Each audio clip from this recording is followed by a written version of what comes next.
मोठी बातमी ओवेसींच्या अहिल्यानगरमधील सभेला आता परवानगी मिळाली आहे। ओवेसींच्या सभेला अटी शर्तींसह परवानगी देण्यात आली आहे। चिथावणीखोर वक्तव्य टाळण्याची अट पोलिसांनी ठेवलेली आहे। धार्मिक तेढ निर्माण करणारी वक्तव्यही नको असं देखील या अटी शर्तींमध्ये म्हटलेलं आहे। खासदार असदुद्दीन ओवैसी यांची अहिल्यानगर या ठिकाणी सभा आहे। त्या सभेला परवानगी देण्यात आलेली आहे आणि त्या सभेमध्ये सभेसाठी अटी शर्ती घालून ही परवानगी देण्यात आलेली आहे आणि त्यांना आम्ही नोटीस पण सर्व करणार आहोत। पूर्वीचे जे काही रेकॉर्ड आहेत त्यांनी जे ते वक्तव्य करतात तर त्या संबंधामध्ये आम्ही त्यांना काही म्हणजे त्यामध्ये नोटीसमध्ये पण आम्ही त्यांना सांगितलेलं आहे की जे एक धार्मिक तेढ निर्माण करणारं वक्तव्य त्यांनी करू नये अशा पद्धतीच्या ज्या काही कंडिशन्स त्यामध्ये आम्ही टाकलेल्या आहेत। नेमक्या कोणत्या अटी आणि शर्ती पोलिसांनी आखून दिलेल्या आहेत बघूयात। ग्राफिक्समध्ये सभेसाठी स्थानिक प्रशासनाकडून परवानगी घेणं आवश्यक असणार आहे।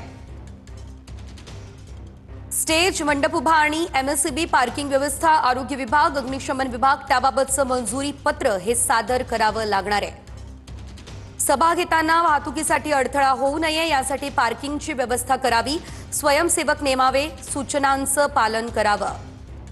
सभेच्या ठिकाणी 45 बाय 60 फूट लांबी रुंदीचा डी झोन तयार करून स्टेजची व्यवस्था करावी, स्टेजवर बसणाऱ्यांचीही यादी द्यावी। सभेच्या ठिकाणी स्वतंत्र प्रवेशद्वाराची व्यवस्था करावी। जाहीर सभेच्या अनुषंगाने लावण्यात येणारे झेंडे, पोस्टर्स आणि बॅनर्स याबाबत परवानगी घ्यावी। कोणत्याही धर्माच्या किंवा जातीच्या भावना दुखावतील असे पोस्टर लावू नये। सभेत महिला, मुलींची गैरसोय होणार नाही याची दक्षता घ्यावी। शक्यतो महिला आणि पुरुष असे दोन वेगवेगळे भाग असावेत। जाहीर सभा असताना प्रशासनानं ठरवून दिलेल्या जागेचा किंवा मार्गाचाच वापर करावा। जाहीर सभा घेण्यापूर्वी किंवा नंतर कोणतीही रॅली काढता येणार नाही। आपल्या कार्यकर्त्यांकडून कोणत्याही शासकीय अथवा खासगी मालमत्तेचं नुकसान होणार नाही याची दक्षता घ्यावी। सभेच्या ठिकाणी लाईट, स्वच्छता, पिण्याचं पाणी, स्वच्छतागृह याची पुरेशी सोय करावी।